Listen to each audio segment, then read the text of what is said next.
Om Vishvam Darpan Drishyamana Nagari Tulyannijantargatam Pashyannatmani Mayaya Bahirvodbhutai Yatha Nidraya Yasakshat Kurute Prabodha Samaye Svatmanamevadvayam Tasmai Shri Guru Murtaye Namahidam Shri Dakshinamurtaye Bijasyantarivangkuro Jagadidam Prangnirvikalpam Punaha Maya Kalpita Deshakalakalana Vaichitra Chitri Kritam Maya Viva Vijrumbhayatyapi Maha Yogi Vayasvechaya Tasmai Shri Guru Murtaye Namahidam Shri Dakshinamurtaye Tasmai Shri Guru Murtaye Namahidam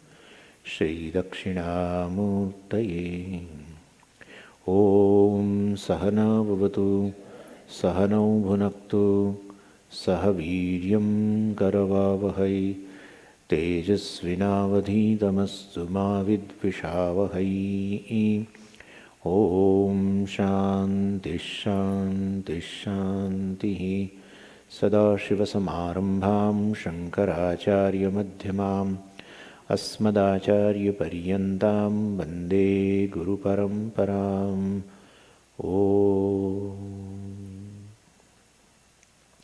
Tattva Vivekah Atma Satyam Tadanyat Sarvam Mithyeti. So, two steps, discriminative analysis, will lead to knowledge of the truth, Tattva Vivekah. So, Viveka is a discriminative inquiry which will lead to the knowledge of the essence of everything, anything, small, big, anything. The essence is just one. In fact, scientists are trying to find, they have discovered this much, that the whole creation, the truth of the entire creation, or the building block of the entire creation, the essence of the entire creation must be a symbol. That much they have discovered. It's a unified field theory. So that much they have come to know. That must be one thing which is appearing in this, so close to Vedanta. But definitely they could not come to Atma. It is very difficult because they are searching there. Here the one who is searching is the truth of the thing. So that way a bit difficult for them to find. What is the Tattva? So say Atma Satyam. Atma is the truth of everything. That is I. Of course, we will see that. Atma is the truth. Atma is the truth of the essence of the everything. And Tadanyat Sarvam, whatever is there other than Atma is Mithya. And so Satya and Mithya has been introduced, and then we started inquiry that Satya and Mithya are not objects like clock or paper or table or etc. They are not the objects basically. You cannot get something called Satyam or something called Mithya like that. If it is not an object, then what these words denote? So then we said these words denotes the understanding of the objects, not objects as such. And what is meant by understanding of objects? Then we started giving an example of a desk, right? Yesterday. And so let us understand a desk. Desk as such we know. I mean, so that this is this kind of a thing. So, but here in light of Vedanta, we should understand the desk. As such, in Vyavahara desk, you know, it is made of the wood. It's for purpose of putting this or reading something, this, etc. It is made by carpenter. This is also understanding. But here we are trying to go to a little deeper understanding of the desk. So then we need a help of a Shastra also for that. So if I ask you is the desk real? Because we have to ask only in terms of Satya or Mithya. So then definitely you say, is it real or unreal? If I say, yeah, you say it is real. Why? Why do you say it is real? Because it is existent. This is the answer for everyone. This is existent. So what is existence is real. What is non-existence is tucham, unreal. And well, we start, this is called understanding of the desk. Understanding of the desk in terms of satyam or tucham, that is real or unreal. So when you start understanding, any term, when you start an understanding in terms of a reality, then you are really going to the core of the particular object. So what we say is the understanding of an object is understanding in terms of a reality of the object. That's all. And so that is how we start the inquiry with the desk. And well, of course, we also then understood that there are certain objects which are unreal, like horn, etc. And a human being is there, but the horn on the human being is unreal. Human being is real, existent. That is unreal. So this also is clear in our mind. What is unreal, what is real, etc. also is clear in mind. And these terms called real, unreal, etc. are called ontological terms. Ontology it is a subject matter in which one understands the reality of the things. That's all. And according to the reality, you use a word, particular term. If it is real, you use satyam, or a word real, let's say, real. And for which is non-existent, you say it is unreal. So real, unreal, satyam and asatyam or tucham, etc. all is just an understanding of a reality. And that's called ontological term. Satyam, mithya, etc. or whatever, tucham, etc. all is ontological term, which just denotes not an object, but understanding of an object. Not understanding of object, understanding in terms of reality of the object. Otherwise, other than that, you can write 10 pages about the, right? What is the birth date of this desk, and etc. And we can make a birth chart also for this. We can make a birth chart, right, for this. In which grahas this is born, and when it was born, what were the constellation, etc. What kind of a thing is going to face, etc. It may be near the Swami, someday it may go away from the Swami. Anything is possible. You can, this is also understanding. But understanding in terms of reality of the objects is a matter here. And that's a ontology. Anyway, then we asked further that I asked if this desk is satyam, and then yes, you said it is satyam because it is existent. Then I said, what about the wood from which this desk is made of? If the whole thing is a desk, in my understanding, suppose if I don't use a word wood, you think that the desk is a whole thing. Other than desk, there is nothing. But if I ask you, what about the wood? Immediately you have come to the conclusion, other than the desk, there is wood also in this. And definitely when I say, what about the wood? You don't ask me a question, what is wood? If you ask me what is wood, well, you appreciate only desk and not wood. But when I say about wood, use the word wood, you immediately say, yeah, it's a material out of which this is made, right? And so you know the material called wood other than plastic and glass and whatnot. Stainless steel or any other thing, aluminum, everything. So you understand the material or object called wood, which is from which this particular thing is made of, or desk is made of. Then I say, earlier you said this is desk. So you know object called desk. And I'm a little revising in case I miss something or something. So you say this is a desk, then definitely you know the object called desk. Now I said about wood, out of which it is made. Yes, you say it is there also. So you now know the object called wood also in this. And then two words, two objects, meaningful words. Two meaningful words, two objects, fine, no problem. Then inquiry is no more required. But two meaningful words, but the meaning is one. That is this thing, desk. But you say desk, I say wood. Well, who is right, who is wrong? That's a question. So when two meaningful words are there, for which the meaning is just one, then we will have to inquire. Then we will have to inquire. And then I ask you a question, because we'll put in terms of question answer only. So the question is, are there two objects here, wood and desk? No, you say.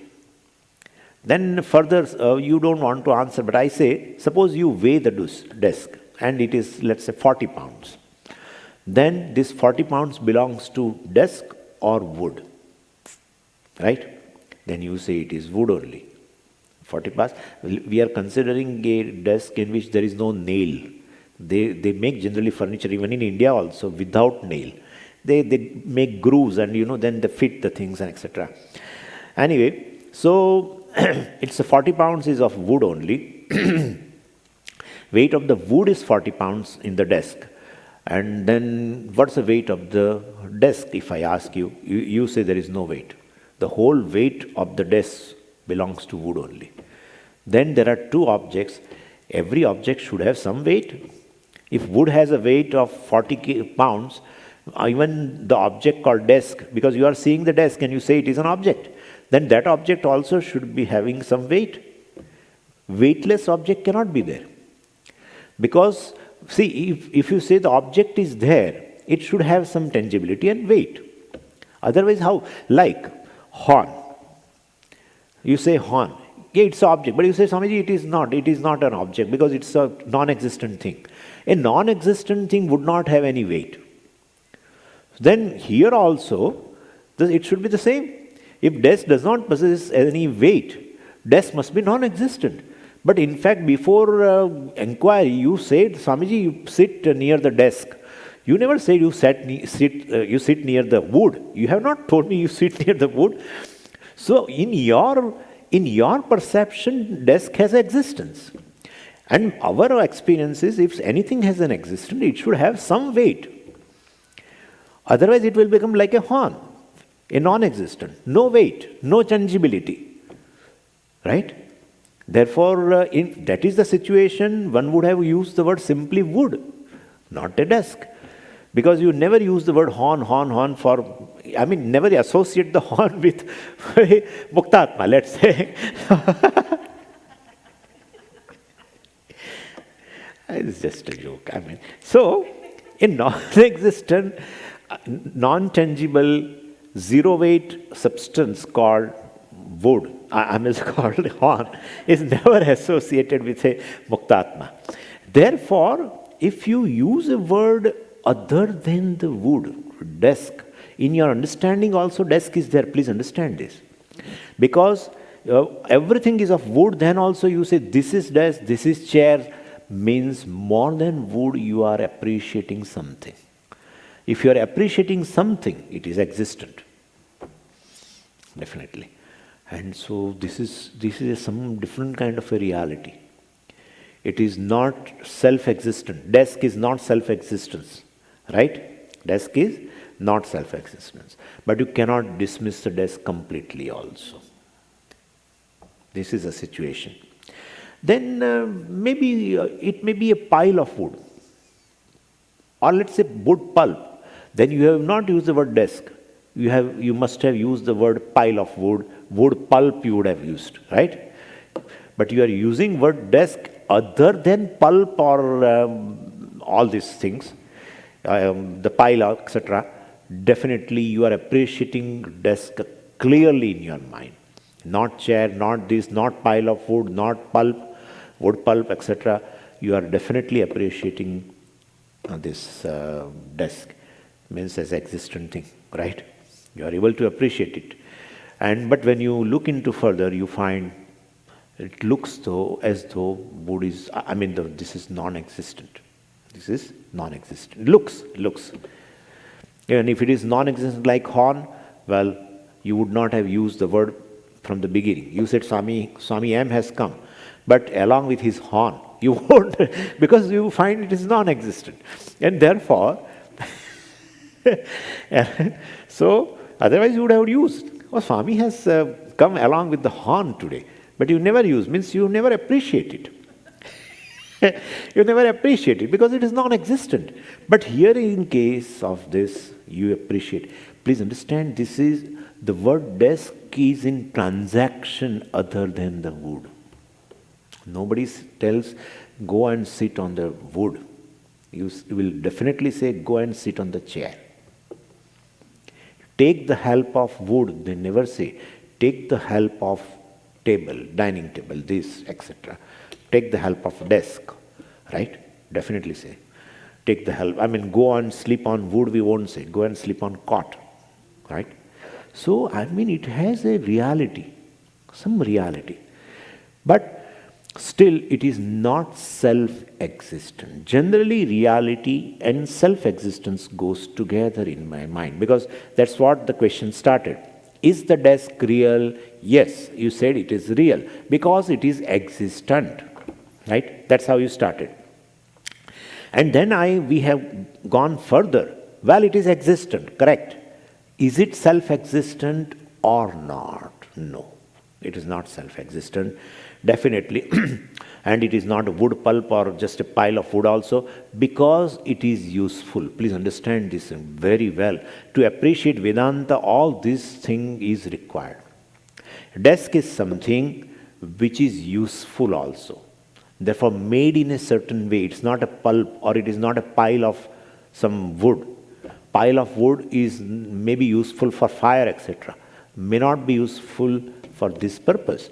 Therefore, if something is useful, therefore made in a certain way, and you appreciate it as existent, and yet it is not self-existent, well, we will have another term called mithya. Could you follow? So this is not an X desk. No, it is not an X desk, right? Right now you are appreciating. Existent thing, not X. I'm going to come to flower also. Very beautiful yesterday you said, so it gave me some click. This thing has to be told. Very nice. So, having the zero weight and even non-tangibility, etc. also, tangibility and the weight, everything we have given to wood. So it is non-tangible as such, and it has a zero weight also, but yet it is existent. Generally non-tangible and zero weight is non-existent. Generally, like horn, non-tangible and non-existent. It is, zero weight. It is what? Non-existent. But this is existent, yet zero weight, yet non-tangible. Well, then it is not unreal. We'll have to come closer to the reality. Not totally real, not totally self-existent. Self-existent is wood. Well, that's a different thing. Well, it is not like horn also, right? That is the reality. Transactional reality. This is called transactional. This is not a reality in terms of the essence of everything like that. It's for transaction. It is purely, wood is considered as a totally real, like self-existent, totally real. Time being, compared to the desk. And desk is something, is mithya. So we have to account for this kind of an existence, at least. And we have to account for this kind of an existence. We have to account for this kind of a reality, of course. And this reality is referred by the word or a term called mithya. So mithya is an ontological term which you are able to appreciate cognitively. It is nothing, there is no object called mithya. You are able to appreciate, please understand this very well. This is the crux of the bread and butter. Satya Mithya is bread and butter of the entire life, in my view. Understanding Satya and Mithya will make you free from all agony in the mind, all kinds of agony. It is just a confusion regarding reality. Honestly, we are coming to the body also. Anyway, so we need to consider reality to the desk, and therefore this reality is referred by the word mithya. And we gave the first definition that what exists, yes, it exists, but depending upon something else. Totally non-existent, one thing. Totally existent on its own, self-existent. That's real. But what is existent, but depending upon something else, is mithya. Clear? And that's our understanding of the reality of an object. And this, I told you, is mithya is a word in your cognition, not outside, not perceptually, etc. So what is Tattva Viveka here? It is said, Atma Satyam Tadanyat Sarvam Mithya. And Atma is Satyam, self-existent. Other than everything is existent, but depending upon the self-existent. Right? Wood is self-existent, desk is mithya. Wood is Satyam, desk is mithya. Means desk is existent, depending upon the existence of wood. And wood is self-existent, Satyam. In example. Same way here, our Tattva Viveka is that Atma is the truth, Atma is self-existent, Satyam, other than Atma, that is non-self, Anatma. They call Anatma in Sanskritam. Non-self, Anatma, non-self. And Atma, self. So self is Satyam, and self is equal to I, we will come to know. And other than that, everything is mithya. That is, there it is existent. Creation is existent. But it has a borrowed existence from the self, like that. Borrowed existence, depend for existence, same thing. And then I gave you an example of a flower also, in which we did also all these things. Then we took a flower and then we took out. And then you told a name. You have forgotten the word now, flower. When I took out something from that, you said petal, then stamen. Then you say pollen. Means so-called flower is nothing but an addition of petal plus stamen plus pollen. Petal is not a flower. Otherwise you would have told me that Swamiji, you have removed the flower. You said you have removed petal. Then you have said you have removed Swamiji's stamen. You have removed the pollen. So petal is not a flower. Stamen is not a flower. Even pollen is not a flower.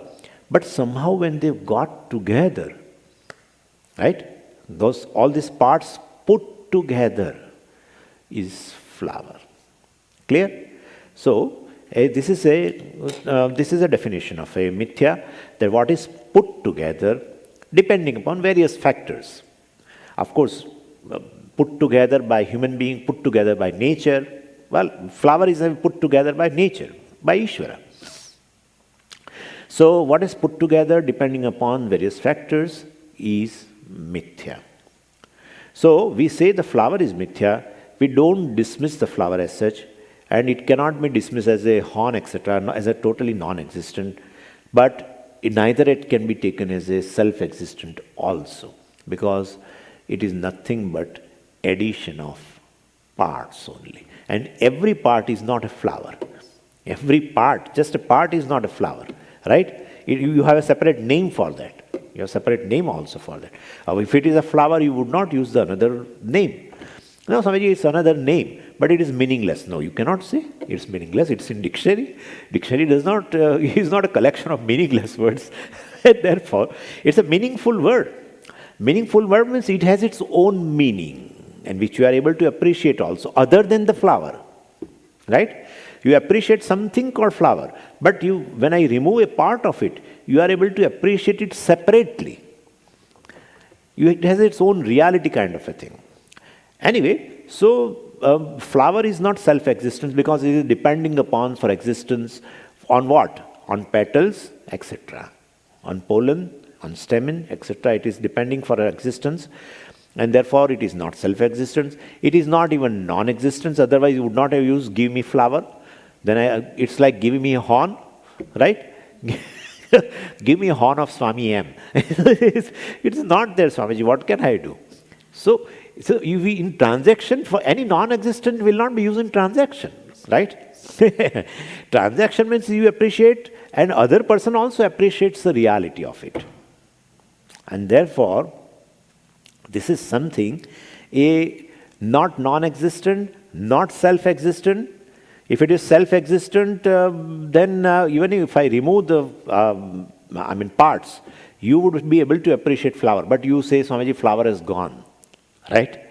So self-existence means whose existence will never come to an end. That's a self-existent thing. Well, it will come to yourself, on myself, ultimately. But here right now, in terms of a flower, the parts are there, it's all put together, parts has given existence to flower. So flower is not self-existent.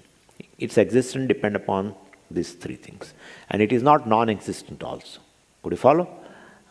Therefore, existent, but existence depends upon the parts which are put together. Put together, please understand, huh? Not just a pile of all the petals doesn't make flower. You will use, Swamiji, it's a bunch of petals, right? You will use another word, bunch of petals, bunch of pollen. And suppose, no, Swamiji, we should add all other parts also. Then it becomes flower. No. If I remove all the petals and keep here, then I remove the stamen. On top of it, I put stamen and some pollen also. And say, look at this flower. Swamiji, what are you talking? It's all bunch of these three things. You will say, bunch of these three things. Means flower is something put together in a certain fashion. And definitely, so far as suppose a human being has made something like that, because everything is going to be mithya ultimately. Whatever even human being has made also is going to be mithya. Anyway, then it is also put together to serve a certain purpose. If you want to, if it should serve a certain purpose, you have to put the parts in a certain fashion. You just cannot make a pile of the things. Pile of the things will not make it will not make a particular thing which can serve a purpose. Therefore, mithya, we have to include everything, but we'll go one by one. Okay, Swamiji, I understood flower is not self-existent. Clear. Parts, petals, etc. are self-existent with respect to that. Okay, so let's say petal is self-existent. This is mithya. Flower is mithya because its existence depends upon this. Okay, fine. Petal is self-existent, Swamiji. Then petal is satyam, which they should have told. Right?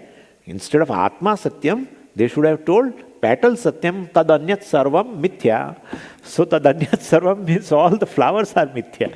And the person who is holding the flower also is a mithya. Flower is mithya, only petal is satyam. No. Just with respect to these two things, this is self-existent. When now you inquire into, like you have inquired into flower, please inquire into petal now.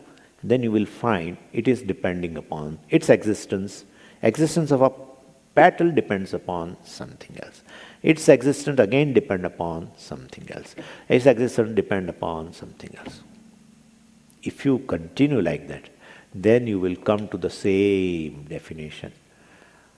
Ultimately, whatever the substance, object, whatever it is, it should be self-existent. Right? It should be self-existent. Otherwise, if the inquiry will go on and on. Petal is not self-existent, that's how we got something else, molecules or whatever. Right? Fibers, and then molecules, and then atoms and particles and these. Well, that's correct. But ultimate thing should not be dependent for its existence on something else. Therefore, it should be what? Self-existent. And we'll come to know self is self-existent. Other than self, everything is there. Non-self is not self-existent. Self is self-existent. I remember Swamiji's words. Wonderful things. Self is evident to oneself, and therefore self is called self-evident. Anyway, we'll come to that. I should not be too enthusiastic. Because this is all mithya world, in that we are moving around. Anyway, so we took another example of a shirt to prove instead of a petal, because in petal we cannot go further. And so we took an example of a shirt, and then we showed also that the shirt is an existent thing. Well, but it is its reality is again like not a self-existent reality, and it is depending upon the fabric.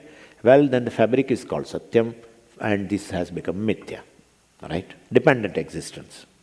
And then fabric also is turned out to be Mithya because its existence is dependent upon Yan. Yan is considered self-existent or Satyam. And then we found out even the threads or fibers. Fiber again, got twisted and made a yarn. So fibers. And then fibers to molecules. Molecules to, so molecule becomes Satyam. Fiber become Mithya, etc. And that is how it goes on and on. And ultimately, whatever it may be, should be self-existent, right? Then whatever comes. Why we are not going? Because it is Maya, we need not come to it. And ultimately, you have to come to this point only. We'll see that, it is the whole thing. But Swamiji is living, Swamiji doesn't go further. But I definitely am not going further. I take the answer from here right now. That ultimately, whatever the thing is there, whatever thing, if you inquire into, that is called Tattva Viveka, you will come to the self only as a self-existent. Other than that, everything is ultimately Mithya. That is, their existence depend upon the existence of self. So entire world, any object you can take, I am now taking, instead of a shirt or something, I am taking any object. Any object's existence or reality depend upon the self. Why? Because it is said here, Atma Satyam. Atma means self. Self is Satyam. Means self is self-existent. Self is self-existent. Other than whatever things are there, all the objects, tadanyat sarvam, other than whatever all the things are there, all else will be dependent for their existence on Atma. Therefore, that is Mithya, and Atma of the self is Satyam. When you really appreciate these two things, that non-self is Mithya, self is Satyam, then you have done a discrimination between two in terms of your understanding of reality, which is called Tattva Viveka. Atma Satyam tadanyat sarvam mithya iti Tattva Viveka. That's how it is.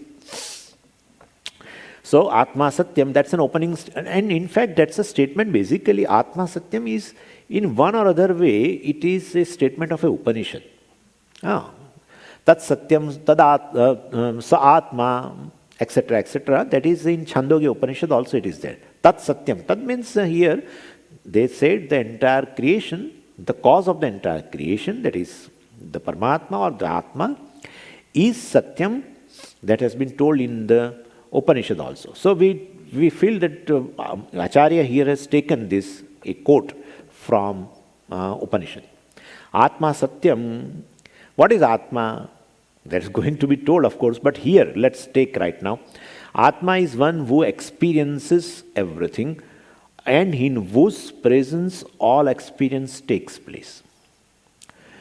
Atma is one in whose presence seeing takes place. Atma is one in whose presence talking takes place. Atma is one in whose presence eating takes place, digestion takes place, hearing takes place, thinking takes place. Really, everything takes place. Really, I don't experience anything. Anyway, Atma do not experience, really speaking. The experiencer is a transactional reality. We will come to know. Basically, Atma's nature is just a presence, existence, as we say, in whose presence all these mithya things do their job. So, eating requires, definitely you take help of hand, you take help of, the teeth and tongue and whatnot. And then once it goes in, you definitely for digestion you need a stomach, etc. All this do their jobs. All these avayavas, limbs do their job in my presence. That's a nididhyasana. to arrive at your real nature, this is how you should see.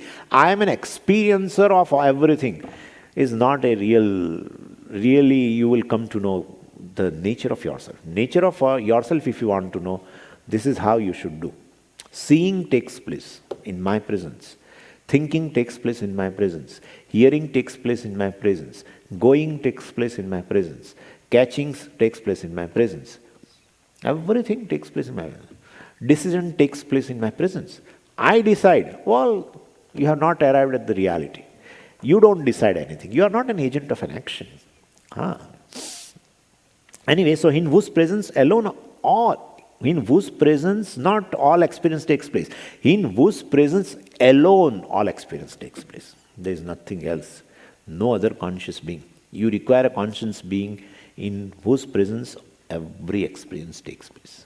And therefore, the meaning of the word here, Atma, is I. Because I know that I am an experiencer, etc. In my presence, experience takes place. I can appreciate it also.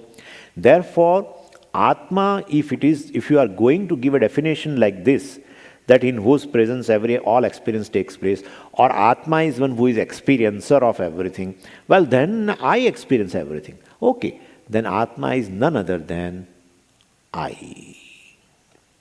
Right? Or you say, no, I don't understand this. Then Atma, the word is in Sanskritam.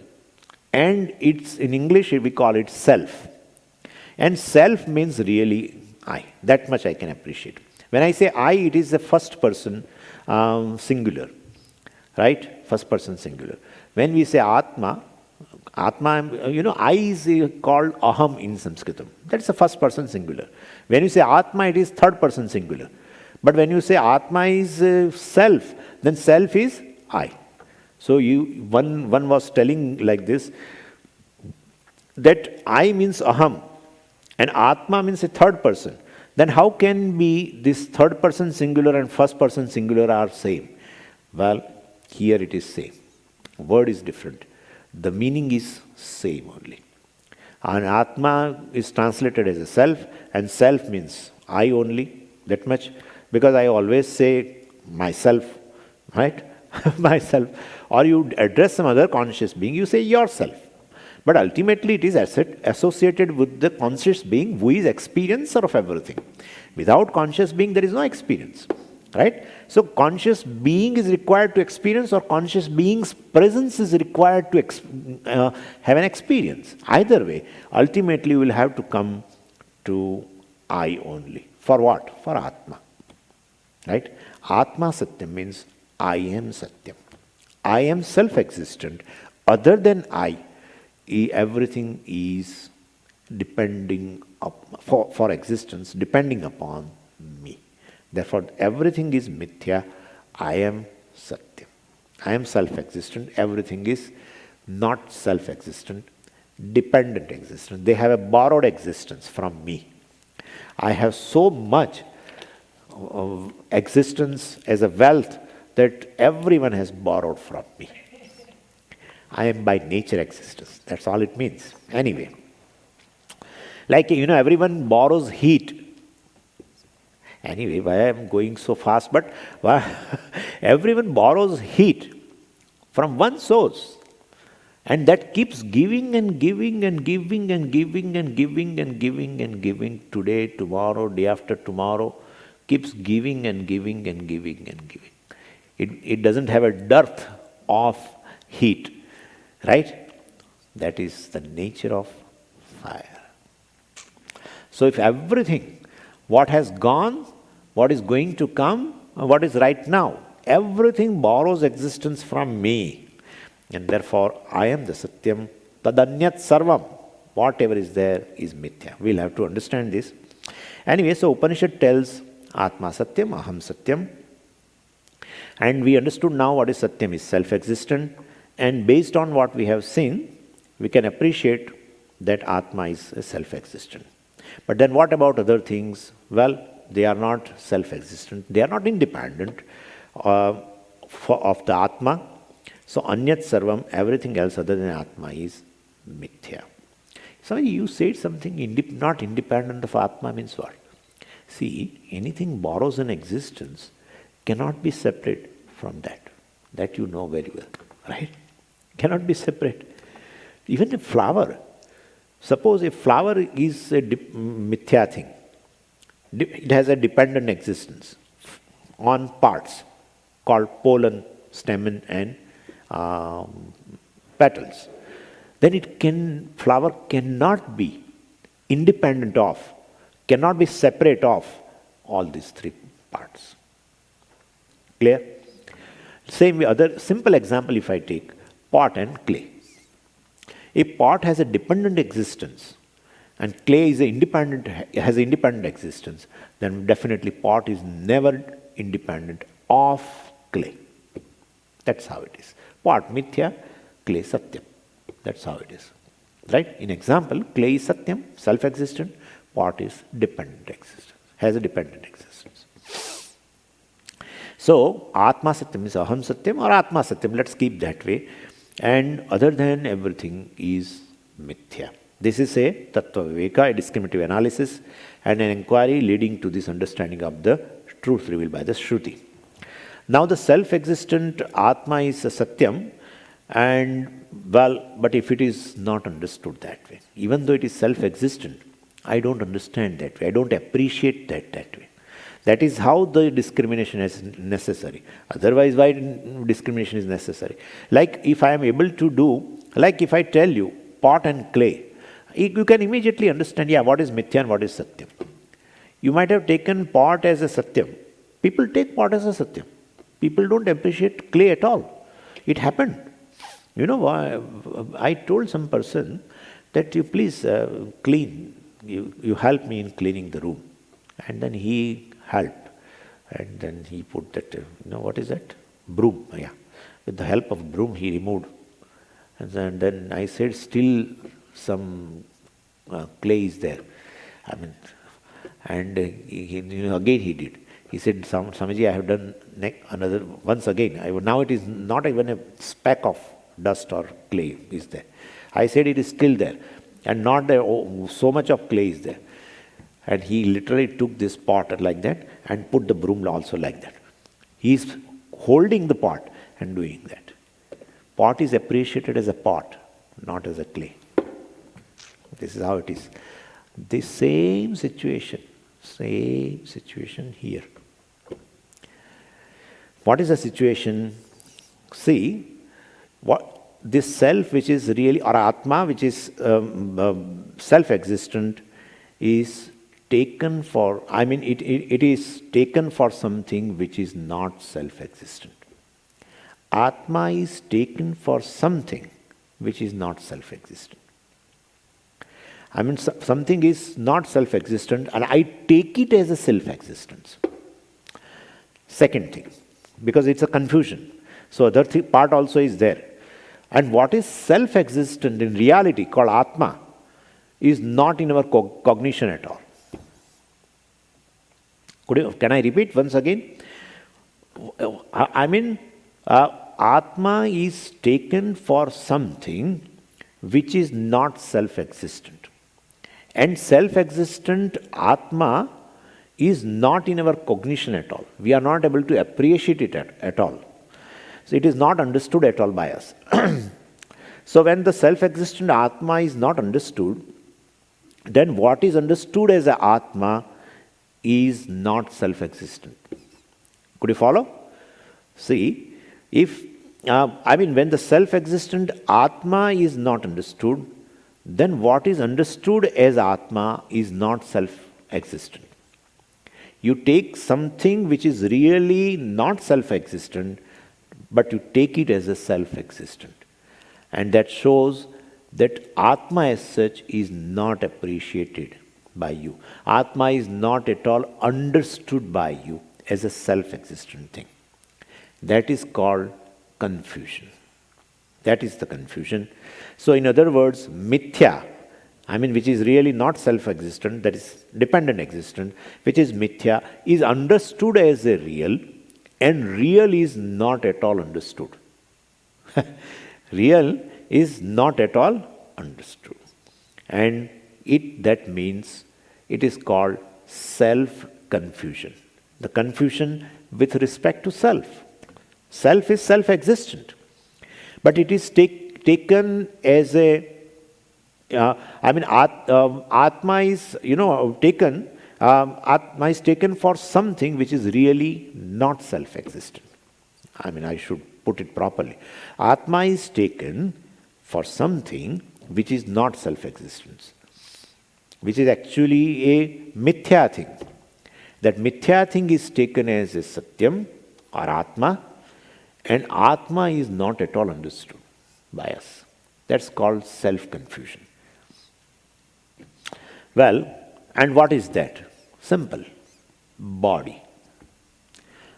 Because as per the definition, Atma Satyam Tad Anyat Sarvam Mithya. But for me, body is a Atma. And now we'll able to understand when we do analysis that body is not Atma. Atma is Atma. What is that Atma will come in the next this one passage. But this body is not Satyam. Body is not Atma. We have to understand first. Then, when we say Tad Anyat Atma Satyam means this is Satyam, other than this body, everything is Mithya. But if you appreciate even this as a non-self, Mithya thing, then you will be able to, because the definitions which we have given for Mithya should apply to body. Then we can put it from the Satya category to the Mithya category. So means Tadanyat means other than the self. I should include even body into that. Could you follow? I include the whole world, but I don't include body. We always say like that, everything is Mithya. We never say from here like that. We never do like this. We say this is Mithya. Means this is considered, this is self-confusion. What is Mithya is taken as a Satyam. What is not self-existent is taken as a self-existent. What is non-self is taken as a self. What is Anatma is taken as a Atma. That's a confusion. Okay, so see, if you start the inquiry, you will find that you are there, means with the body, that's called I, and other than everything else. Even this is not I, right? This is not I. Because in my introduction or in my visiting card, business cards, I never put that I am Jibba, I am a bush shirt or something. I never, so even though I am associated with it all the time, 24 hours, but I know, and so I never use for this. See, I use word this, right? I never use word I for this. For this. It is this. And other than this, everything, dermis, epidermis and whatever inside, everything is self. Everything is self. That's the understanding person has when he comes to Vedanta. And Vedanta starts from here actually. That which will make a discrimination, that what you consider as a self-existent thing, what you consider as a self, what you consider as a satyam, what you consider as a atma is anatma. Body also, like any other object, body also falls in the category of mithya, body falls in the category of non-self, body falls in the category of anatma, etc., etc. Body also is not self-existent. Atma alone is self-existent. Atma Satyam. Okay. Now, if the body is Atma, let's inquire into. If the body is Atma, then what does the body become in terms of reality? Satyam. Right? Because Atma Satyam has been told.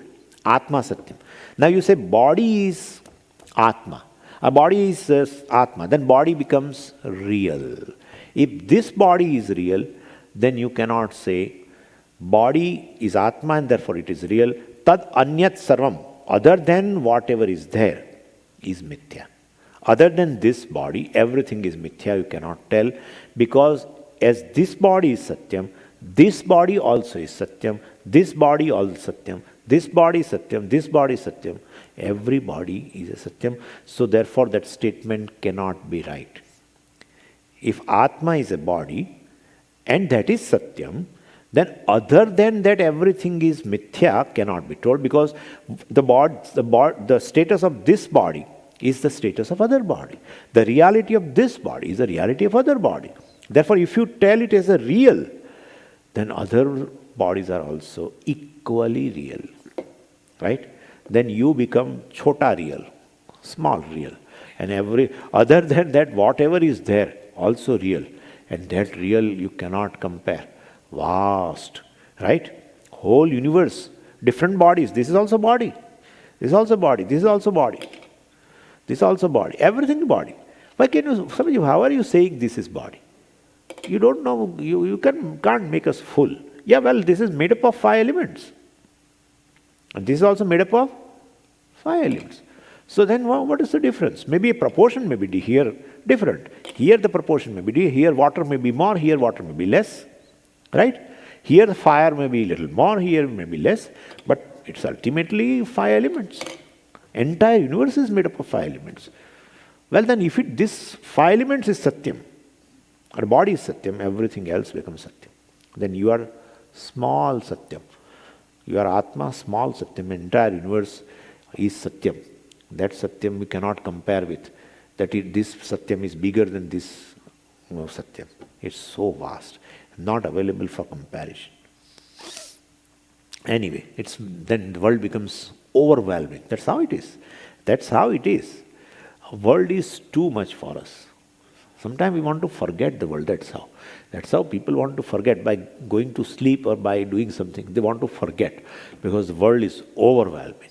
Swamiji, wherever I go, I always see problems and problems and problems. They say like that. Wherever Swamiji I go, I always see problems and problems. World is too much. Okay, the world is too much. So, because whole thing is real, because you have given this body as a reality, well, then everything you will see as a real. I need not say everything becomes real. You see everything real. That's how it is. Whatever your understanding about yourself, that's your understanding about the world. I always see the world in terms of I have measured myself. If I measure myself in terms of intelligence, I see in the world the people, or I'm in search of the people who are intelligent. Or I will try to see the intelligence, not any other thing in other person. If somebody sees himself or herself in terms of a beauty, he will always look for beauty. This is beautiful, that is not beautiful, etc., etc. So the way you measure yourself, you measure the world. That's how it is. This is how it is. So you measure yourself in terms of a body only. Atma is body only, and that is the reality, Atma Satyam. Well, then everything also will automatically be Satyam. And when it becomes Satyam, it is overwhelming to you. That's how it is. So here I'm in a confusion, and according to the Shastra. And so Shastra says Atma is Satyam. Now if body is taken as Atma, body is Satyam, we have to prove. We will fall apart when we try to prove body is Satyam. And therefore if we cannot prove, body also will go to the category of a flower. Well, then flower is Mithya, we have already proved. Then body also will become Mithya. Then definitely body is not Satyam.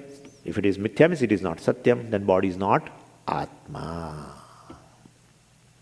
Then Atma is what? That is a different thing. That comes later. So let's start that. Same way, just think, like a flower, the body.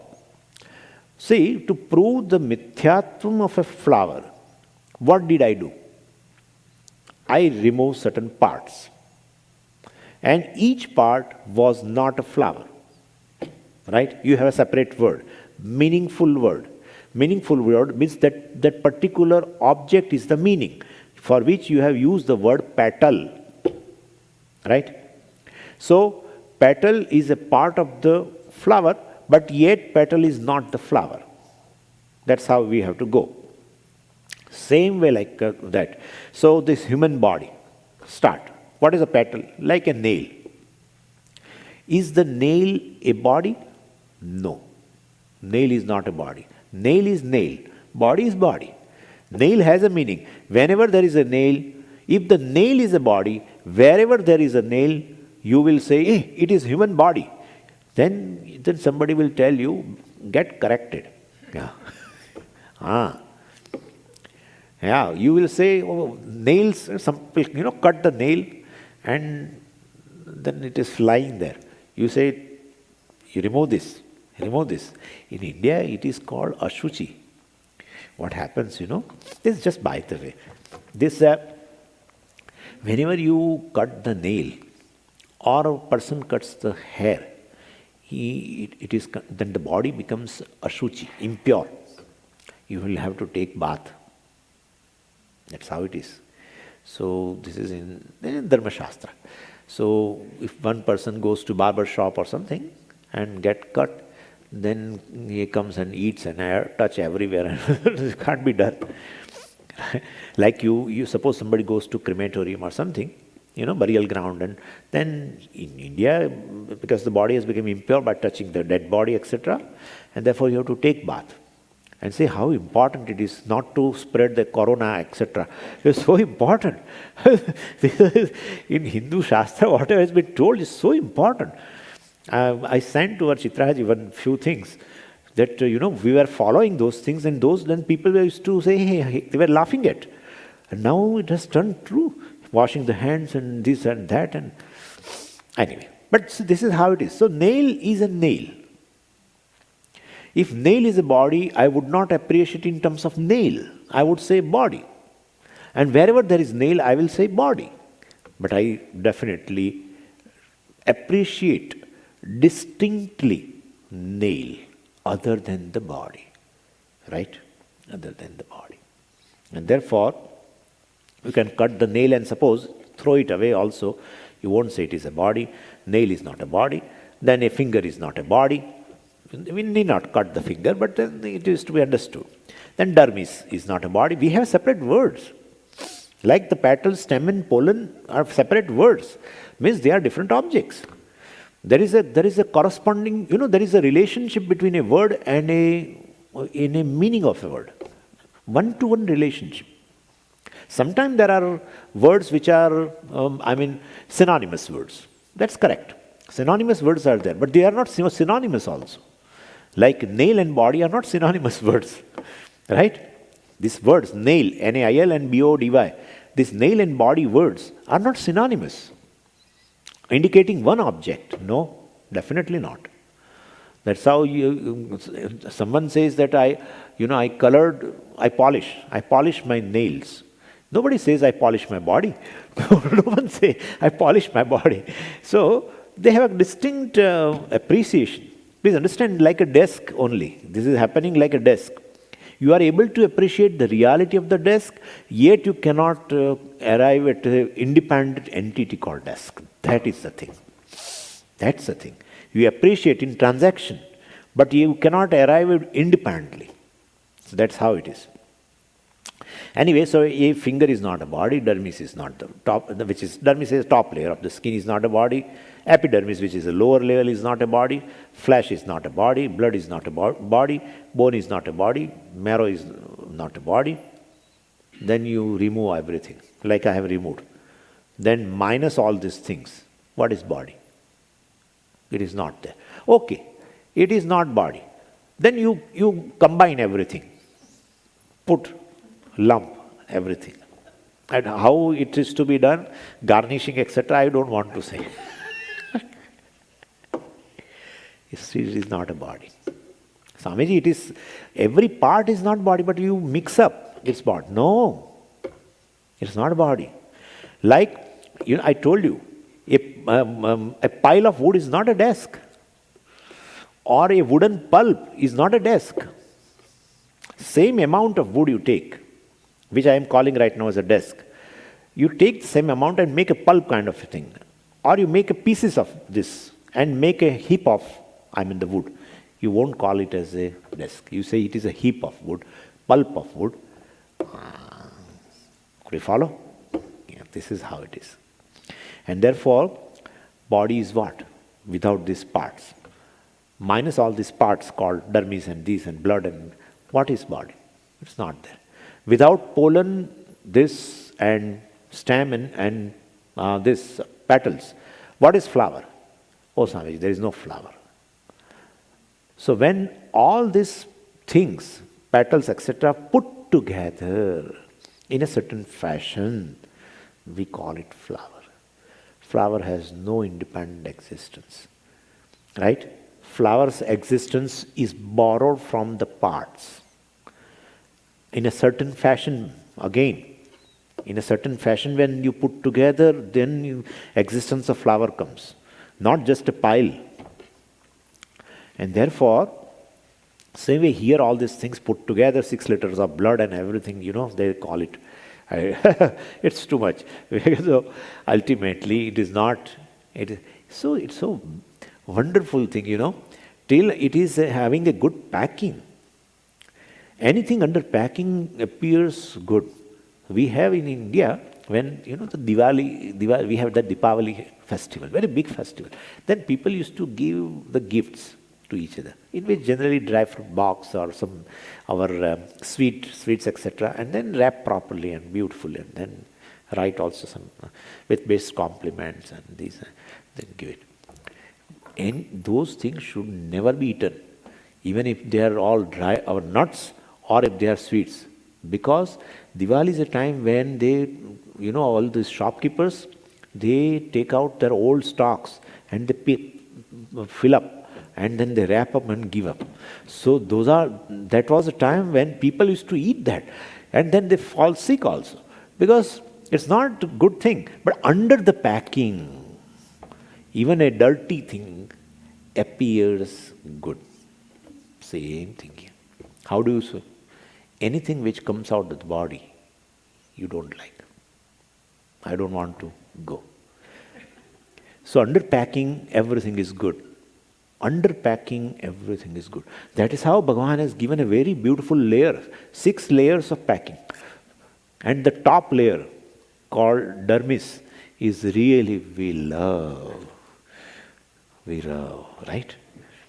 People spend hours and hours and dollars. I saw one day in some supermarket here in Costco or somewhere, people spend time. What a time for everything. I think for nail polish also, and giving the shape, and then here also some like yarn-like thing. Fibers get, curves, and then on dermis. We should know that we are what, decorating is ultimately, anyway. So body is mithya. Now like a flower is mithya. That's all it means. If body is mithya, then definitely it is told Atma is Satyam. And body is mithya. Therefore, body is not Atma. Body has gone from the status of Atma to the status of Anatma. From the Satyam, it has gone to mithya. So Atma Satyam tad anyat sarvam. Atma, the self, is Satyam. Other than the self, everything is mithya. You include body also. That's what it means. Now, this is our crude way of looking. But Upanishad goes by dignity. And Upanishad presents this body in a different model. What is that model? We'll have to stop. Because 5 minutes in, you have that session, yes. Okay, no problem. Om Purnamadav Purnamidam Purnat Purnamudachyate Purnasya Purnamadaya Purnameva Vashishyate. Om Shanti Shanti Shanti Harihi Om Shri Gurubhyo Namaha Harihi Om.